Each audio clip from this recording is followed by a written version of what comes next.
हमर क्वेश्चन कोन दे जाय छिले दुई गोटी क्रमिक गणन संख्यार वर्गर समष्टि 221 हेले संख्या द्वय स्थिर कर बुझिला दुईटा क्रमिक गणन संख्यार वर्गर समष्टि कोन कहै छी 221 बुझिला तो ताहले हमें मने करो क्रमिक गणन संख्या जो कोन कोन नबा मने करो गोटे हला x आ गोटे हला x + 1 बुझिला तो क्रमिक गणन संख्या काई कहले ना लागी लागी थिबो बा क्रमान्वय रे थिबो तो ताहले तांकर वर्गर समष्टि प्रश्न अनुसार हम कोन कहि सेमानकर वर्गर समष्टि हो केते 221 बुझि पाले बले प्रश्न अनुसार तो that implies x² + x² + 1 plus केते 2x बुझिला इक्वल टू 221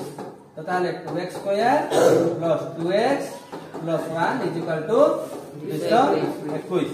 तो ताले 2x² + 2x equal to 1 are पर पड़ले केते हो 220 तो ताले 2 कॉमन नहीं जाओ x² + x इक्वल टू 220 तो ताले x² + x इक्वल टू 220/2 जोटा कि हमर 110 हे जीवो हला x² + x - 110 इक्वल टू 0 ये गुडे कोन हेगला दिघात सब कोन हेगला तो ताले हमें कोन करबा ना ताकू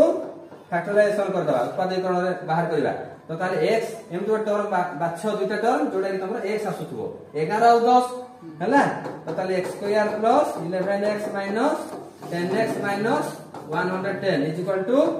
0 तो ताले x यदि हमें कॉमन लेबा x + 11 - 10 कॉमन लेले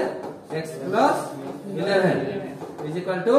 0 तो ताले x + 11 minus into x - 10 into x - 10 equal to 0 बुझिला तो ताले x इक्वल टू केते हो -11 बा x इक्वल टू 10 तो ताले एटा कोन लिखिबा पिला माने असंभव एटा कोन लिखिबा असंभव एटा हबो संभव जदि x हला 10 ताले x + 1 केते हो 11 10 + 1 11 बुझिला संख्या दो केते होला 10 और 11